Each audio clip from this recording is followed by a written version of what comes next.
Hey, what's going on, guys? Welcome back to the Mike Force Podcast. I am feeling good enough to do a podcast. If you haven't been seeing my content, it's because I've been sick with the flu.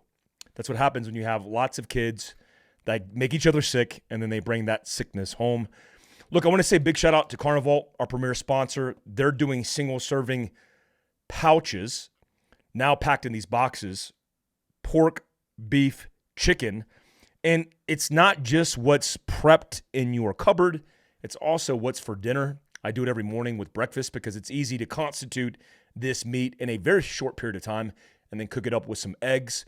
But also, if you're meal prepping, you need to look at weight, like actual physical, tangible weight. If you got cans of food, that's a lot of weight. If you had to pack that out in a 72-hour bug-out bag, for example, it would be a huge tax on your body. That's why I like the guys from Carnivault. They make these freeze-dried beef, chicken, and pork packs. It constitutes quick and it cooks quick. Also, it's all USA grade meat. You're not getting this stuff from Brazil. Check out the description down below for MG10 to save. So, a few things.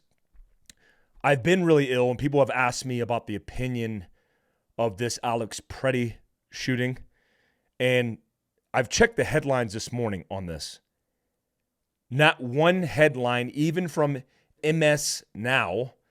Let me check it because I checked it this morning early on. Yep, not one headline is mentioning Alex Pretti. That's how fast this goes by. The headline right now, it says on ms.now, is there a fracture in Hakeem Jeffries and Chuck Schumer's relationship? Oh, that seems like it shouldn't be a left-wing talking point, but it is. And it says Democratic senator raises eyebrows with two Senate's letter to CIA director. So I want to talk on this episode about a few things. The Alex Pretti shooting, I discuss it in depth on Andy Stump's podcast, which, excuse me, is coming out next week. Oh man, I need some of this. It's coming out next week, but I don't have conclusive thoughts on this. I have a lot of opinions on a lot of different things, and I think you could agree to disagree. But if you take critical thinking instead of emotion in the argument or discussion, I think we could come to some conclusions. We'll talk about that. Also, the Epstein files, bombshell releases. It's pretty diabolical because I think everybody realizes more and more that the elites are being protected. And also we'll talk about some things going on in the fight to protect children. There's just a lawsuit that was won for $2 million for a 16-year-old little girl who had her breast removed, and now she just got a payout because she sued. And now gender affirming care, which is ridiculous even as you say it out loud, is something that might stop because it's hurting the pocketbooks. It's going to hurt the pocketbooks. I think anybody who's got gender affirming care is likely going to sue and going to win. And since that's going to hurt the pocketbooks of these doctors and psychologists, it might stop, which is a good thing for our country. All right, let's get into this Alex Pretti thing first. So this situation in Minnesota has been ramped up in escalation. And the thumbnail and the title of this has to do with civil war. And I'll talk about why I think that's feasible, just not in the way that we think of civil war in the 1860s, historically. So if you remember back to when this kicked off, it kicked off because Nick Shirley on YouTube, a YouTuber, a journalist doing more combined, better journalism than all national media culminated together by himself on YouTube reporting the truth. He's doing better than any national media organization and reporting the truth. And nobody wants to hear it if you're on the radical left. But he dropped some bombs. And as he delivered these messages using this gentleman, he went around to these daycares, looking into these daycares where there were no kids present, he exposed something that nobody wanted to be exposed, especially in the Minnesota government. What he exposed is fraud, waste, and abuse in the billions of dollars via mostly legal immigrants from Somalia in the Somali community with healthcare and daycares. Now, the estimate is above $8 billion of potential fraud. So he reports that, and the next thing that happens is ICE is confronting citizens, American citizens, on the streets of Minnesota, and Renee Good and Alex Pretti, in two different distinct situations, similar, are killed by ICE and Border Patrol. Now, I already talked about this on a Reacts about Renee Good. I will mention that Alex Pretti's circumstance is very different, and that I think, personally, it was a bad shoot. Now, do I think the law enforcement officer that was involved could potentially get off? I do. Because it's very subjective as far as the perspective or perception of the individual, in this case a law enforcement officer, using deadly force or objective reasonableness lined out by Graham v. Connor in 1989 as the legal standard through his eyes, his ears, his senses, his perception. So a lot of the criticism is based on perspectives that aren't his and angles and things that we see from the cameras that aren't his, that have nothing to do with his individual perception. Why I think it was a bad shoot is a few reasons. I explained this in depth on Andy Stump's podcast because me and Andy have taught this specific course together called Decision Point. It's a course I used to run with my company, Fieldcraft Survival, whereby the reality for people who train in self-defense, nobody really trains the critical thinking necessary to make that decision, to flip that switch, to use deadly force. Nobody trains the protocol, the decisive point in which you decide to do what you do, or post what happens after the shooting. What are the legal ramifications? What are the statements that I make or don't make to law enforcement? Nobody trains that. Sure, we can get some situational awareness on it, but we don't specifically train it because the technical component of that is easy to train. It's actually fun to train. I draw my pistol from concealed carry. I shoot the target. I fall in love with that script I develop, but that's the easy part, guys. That's the part that requires no critical thinking at all. It requires repetition, a rehearsal, optimization of your movement, and your hand and eye coordination. What's more difficult is navigating what is the decisive point in which you decide to use deadly force in these type of scenarios. And if we take that thinking or understanding and apply it to what we saw, there's many errors that took place. Outside of what we know this specific person was doing. Okay, so it has been proven that 11 days prior, he did spit on a law enforcement vehicle. He did kick that law enforcement vehicle, and he committed a felony. He obstructed the physical duties of these law enforcement officers and got put to the ground for it. He kicked a taillight out. It's all on camera from different angles. That was not AI. That was real. And so the idea that he was just an innocent protester, an innocent ICU nurse, is false. He was a professional agitator. In fact, the group that he was working with that particular day in which he was killed is allegedly a 50-person group That's what they did.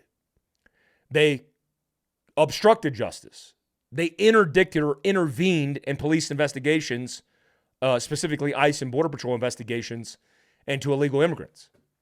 And this has caused a crap storm across the country, but especially here, because 1/3 all of ICE agents or immigration federal agents were deployed to Minnesota to take care of this. You know why? Well, specifically why is politicians like Tim Walz and Mayor Jacob Frey put out to their local police departments and local sheriff's departments, they would not allow them to cooperate with ICE. So ICE's number one priority, immigration, number one priority is going after illegal immigrants who have criminal records, especially those who are already in custody. But up until actually today and yesterday, that wasn't even a thing because sheriff's departments could not coordinate with these federal agencies to go into their jails for these illegals that were already arrested and take them into custody to deport them.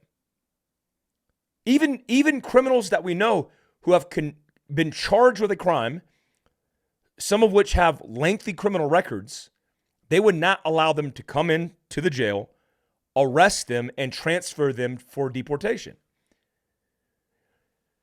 Apparently, Tom Homan, who just withdrew 700 immigration officials, said he's been able to work that deal.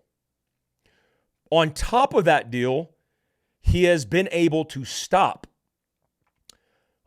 working with local chiefs of police, the setting up of local checkpoints of radical leftists checking IDs and license plates. Let me say that again. There have been checkpoints set up, just like in Chaz in Seattle during BLM and Antifa, to stop civilians, intervene, interdict them, and then ask them, question them whether or not they have ID, have papers, and what their business is. Can you imagine? I can't imagine in any scenario me getting pulled over or me being stopped by a civilian who's telling me, let me see your ID. Yeah, that would be a very bad day for them. But that's happening in Minnesota. And chiefs of police, until the conversation was had with Tom Homan, were allowing it to happen. Don't believe me, go check the videos. It's been happening all over. So we know that Alex Pretti is part of a group that were antagonists and intentionally intervening, interdicting in some cases with vehicles and their bodies, ongoing duties of immigration enforcement. That's immigration, that's Border Patrol. What happened that day was he intervened, got involved, and what you saw was exactly what me and Andy talk about in these courses. You saw officers who aren't trained to do specifically this. Border Patrol and ICE are not trained to do containment, to do riot control. Yeah, they can get a block of instruction for a few hours, but it's not what they do. Anybody can get trained in familiarity, but if it's not what they do, they don't have the experience, and then they screw it up. So when these guys got Pretti on the ground, one of my concerns is there was an announcement of gun. Andy described this because we talk about this in these courses in combatives, but also he came from a jiu-jitsu perspective. Why did it take 4, 5, 6 officers to control Alex Pretti? If one officer was training jiu-jitsu, training combatives, and was able to control him, then you wouldn't have had this mob mentality of doggy piling on guys. Like you would have 1 or 2 guys working the problem set and have these guys out. The first mistake in leadership, which I finally heard addressed today from Tom Homan, is when you have exposure of federal law enforcement officers in these kind of cities where you know there's going to be drama unfolding, that's a huge mistake because you're asking for it to happen. And I think it's part of the playbook, which I'll get into, which is part of why I think this is all deliberate. When you have 6, 7 officers addressing one person and you don't have control, things get out of hand. And so at one point, somebody announces gun. Now in combat, when somebody says gun, you back off and you have the rules of engagement to potentially eliminate that threat. In law enforcement, you don't get that. Gun typically means you've identified a gun.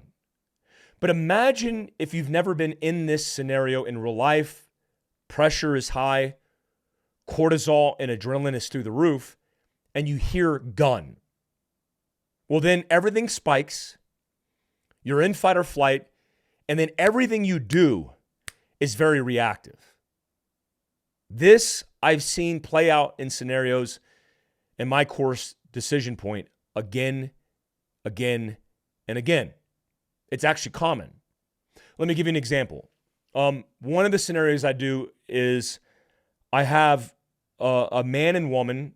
Sometimes they're related. They're husband and wife, boyfriend and girlfriend in the class. Sometimes they're not related. My favorite are the ones who are not related. So it's a random guy and a random girl. And I say, you're a couple. You just got done working out at the local gym and you have a gym bag. And I give one of the people a bag. And typically it's the woman. I say, you get this bag. And I say, you're walking from the gym. You're walking from the gym to the parking lot to get in your vehicle. And what I do is I brief the aggressor very specific things. Like, for example, in this scenario, I say, you will not ever threaten anybody's life. You'll ask for food, for water, say you're hungry, and I want you to continue to reach for the bag, but I don't want you to grab it. I actually don't want you to have physical contact with the woman, but I want you to continue to advance towards her. And then I put the gun, or I give the simunitions gun in this case, the force on force play, I give the gun to the man who's with the woman, and then the aggressor has no weapon. His entire goal is to pretend like he's homeless, he's hungry, and he's trying to get into the bag to get food in desperation. So they come out, he goes towards the bag, and immediately, in most cases, the guy draws the gun. And he's telling the guy to back up, to back up, to back up. And the guy advances, he lunges towards the bag, and he gets shot typically in the back. I've seen this scenario play out a dozen times. And typically, it's exactly the same. The guy shoots the homeless guy in the back 5 times. And then I go to the audience, the other students who are acting as observers. And I say to them, who here thinks that what they just saw was manslaughter or murder? And almost everybody exclusively raises their hand. Then we go to the shooter and I say, walk me through what you saw. And he says, dude, I thought he was going to hurt, seriously injure, or kill my wife, my spouse. And I said, you don't think it's a problem that you shot him 5 times in the back as he was grabbing at the bag, not even physically contacting your wife? And sometimes you'll get like, oh yeah, I didn't think about that. But most of the time you'll get, I don't want to take a chance. And I did what I had to do. So back to Pretti's circumstance, somebody pulled the gun out of his holster when they said gun. Now there's this big debate online whether or not that gun and the person who was holding it had an accidental discharge. I did not see that. What I saw was video of people talking about it, but no indications from the actual gun itself, like muzzle flipping and recoiling in that person's hand, that gun went off. What we do know is 2 officers fired their weapon systems. As soon as those shots rang out, Alex Pretti laid there and he died. He was dead on the scene. One, it's very tragic for anybody to get killed. In fact, I looked up the statistics that night because I saw a Chicago protest over the Alex Pretti shooting. In that same 24-hour period in Humboldt Park, which is known for violence in Chicago, there was a 30-year-old who was shot in the head, likely a young African-American that was killed in the inner cities of Chicago. Nobody protested his death. And the response would be, well, this is different. Is it? I think personally, any loss of life is bad. And everybody should be protected. The questions are, was this guy murdered? Well, if through the objective reasonableness of the officer, he determined that his life was in danger, other officers' lives were potentially in danger, or they were potentially going to be seriously injured, because that's part of it, serious bodily harm or death, then it would be justified. And that's not from the perspective of the camera's view, where you obviously see there is no gun, because he could say, all he has to say is the man was going to go towards his waistband. I didn't know he didn't have a gun, and I feared for my life. It's the same benefit of the doubt that you get. Now, why I think this is more volatile, outside of your personal opinion, whether or not you think it was a murder, a tragic circumstance, Alex Pretti was an antagonist, or he was an innocent protester. What's more concerning is the playbook. Because here's what's happening. How many organizations in the national media are talking about fraud in Minnesota? We're not talking about like a couple $100,000 political corruption. We're talking about billions of federal and state taxpayer dollars. I just saw a thing today reported by James O'Keefe where he interviewed somebody who said that none of these people in Minnesota are going to get put in jail. Wow. That's concerning. So what is the playbook? Well, the playbook, as we understand it, because this is well coordinated, the playbook is the radical left, following Marxist ideology, wants to bring the population to their side. Why? Guys, we're midterm election year. This is a midterm election year. Guess who will win most midterm elections? The Democrats. They're rezoning districts in their states.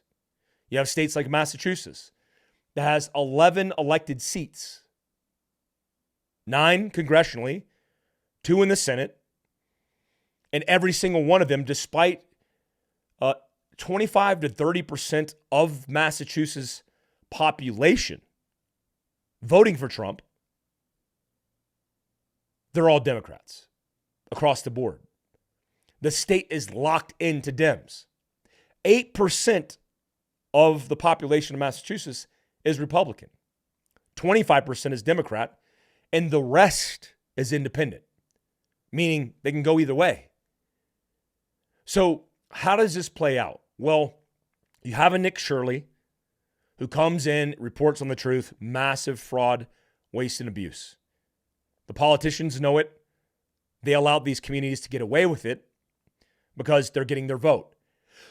It's the same argument over this nationalization of federalizing the vote or nationalizing the vote.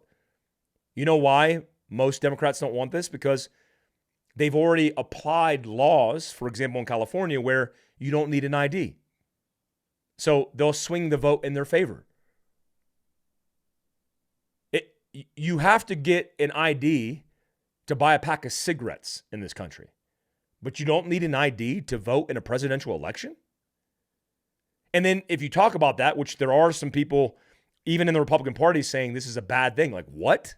Out of all the things we could agree on or disagree on, this is not one of the things that we disagree on.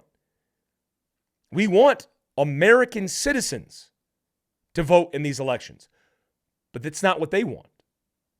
So if you go into their state, for example, Nick Shirley goes into Minnesota and exposes the fraud, then starts holding people accountable, starts throwing people in jail, They don't like that. So how do you turn the tables? With a strategy, a mobilization of a whole bunch of protesters that are paid, some of them $80,000 to $100,000. And then they're outraged.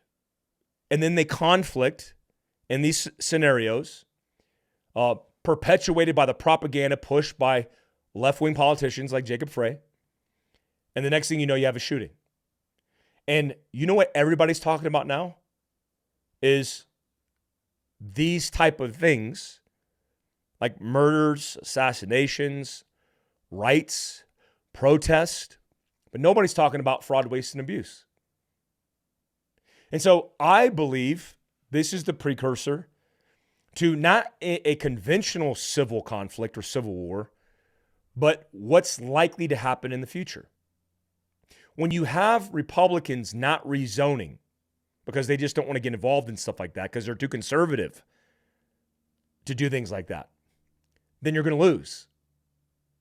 And then you'll have entire states that are just Democrat locked out. Can you imagine that same checkpoint in Minnesota, checking your ID, and instead of asking you whether or not you're ICE, they ask what political affiliation you have? Do you have paperwork that we've given out that says you're a liberal, a leftist, an anti-fascist? And if you don't, there's consequences. They throw you in a makeshift prison. They kill you on sight. I mean, it's not too far stretched to think that this is a possibility when we have already the radicals coming out and doing whatever's necessary to drive us away from the truth and more into the narrative. Here's a prediction. Nick Shirley's in California right now. You're already seeing slight headlines coming out of California where he's going to expose the truth of fraud, waste, and abuse. The homelessness, the fires, there's lots of it. And what do you think is going to happen? Well, he's going to spew Newsom's going to spew radical rhetoric. He's going to get people to hit the streets because he's going to pay them, not him, but proxy. He'll get paid. There'll be paid agitators on the streets. You'll get some federal organization protecting the buildings, and then you'll get some conflict. It's what they want. It's what they want. So can you imagine going from like north to south in this country? Driving in South Carolina, for example, where you have New Yorkers who have moved to Myrtle Beach, Daytona Beach, South Carolina and Florida to get out of those radical areas, where Californians have moved to Texas. And then to go through specific states, you have to show specific identification. Divided we stand is that scenario. It's scary. Also, the Epstein files. So I'm super disappointed. 3.5 million documents, 200,000 of those documents redacted, millions of documents not dropped. And they continue to say there's nothing to see here. There was nothing to see here. Kash Patel said that. There's plenty to see. I just saw a headline where they're asking, because they want to get Bill Gates, potentially. They're weighing whether or not they want Bill Gates to testify. Bill Gates is named in thousands of documents. Thousands. And there's a lot of shenanigans around him visiting the island. Yet you're telling me the DOJ doesn't have any corroboration or correlation to him and these victims? Full of crap. Even if they weren't underage, him facilitating, like paying $2 million to Epstein's fund, that's facilitating human trafficking. He's paying for those services. And those services were allegedly trafficking thousands of victims. Now, I don't think Gates was with thousands of victims, but he certainly was with some. And this idea that he says, well, he was writing emails to himself, it's called a draft, dummy. It's called a draft. That wasn't emails to himself. That was a draft because he was about to blow you out of your socks because he was going to blackmail you. In fact, he already did, because when you guys were on the fallout, your organization paid him $2 million. I'm also disappointed by Elon Musk, who touts that he's never been in the island. He's never done anything except he was nearly begging to want to be part of the party. Now, he might have thought the parties were just a whole bunch of chicks, all of age, but it's disgusting. And the fact that the government puts out lies and says, there is nothing to see here, and then releases the documents, and there's plenty to see, including lots of arguments that these guys are being protected. The narrative that I buy into, a lot of people are up in arms about child trafficking. I get that. But a lot of these women weren't children. They were human trafficked. So you have the child component, the human trafficking component, and here's what I think. I just heard a guy on Joe Rogan's podcast who talked about the possibility, because of the ties that Epstein had in the 70s and 80s with guys who cooperated and were assets of the CIA, that this was a money laundering segment for the CIA. You see, the CIA can't just write you a check or write a check for operations. They have to launder the money. It's how they navigate the payout for everything. Was this guy working for the CIA? The idea is he's working for Mossad, but I think potentially he was working for the agency. And he said to prove it, you just got to do a FOIA request for documents related to Epstein and the CIA. Oh, by the way, he did that FOIA request himself 2 different times. Yes, Epstein FOIA'd the CIA to find out what was known about him. And why would you do that? Well, you would do that to see if somebody else FOIA'd the CIA, what the CIA would populate and potentially burn of him. They denied the request. They partially denied the request. So it's not just child trafficking, human trafficking, but our own government could be complicit in this entire op, which is why they're so hesitant. And I can't imagine a scenario where there's not documents on Epstein from the CIA. All the documents released were from the FBI and the DOJ. What about the agency? I want to see those. I mean, how long did it take us? Decades to get the documents from JFK. It is not above the CIA to do something like that. And did it backfire? A lot of times it does. You know, these operations that they do, as they play out, things get worse, things get bad or go bad. And then you have a scenario like this where nobody wants to release anything. The CIA is advising. My hope is, because Tulsi Gabbard's in that position, Joe Kent's in a position, is that eventually this gets out and we can learn the truth instead of protecting these elites that are obviously pedophiles, that are human trafficking children and women, thousands of victims, and nobody's in prison for it? Yeah, I don't think so. Lastly, on this subject matter of gender affirming care. Do you even know what that means? So most organizations, medical groups, approve this because they think it's the right thing to do. It's made me lose faith in the entire healthcare system. But recently, as of a couple of days ago, one group decided it was not appropriate. So thank God one group stepped up and said it's not appropriate to do hormone therapy and gender affirming care to remove the breast of young girls or the genitalia of young boys and girls. Thank God somebody's stepping up.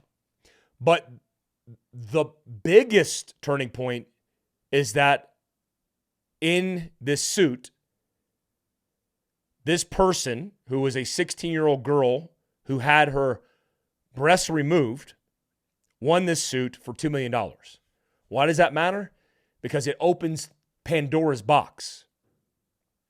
It opens up an opportunity for all these victims, because they're all victims, to sue the doctors and psychologists who told them that it was acceptable to do this irreversible, in air quotes, care, where they completely altered them forever.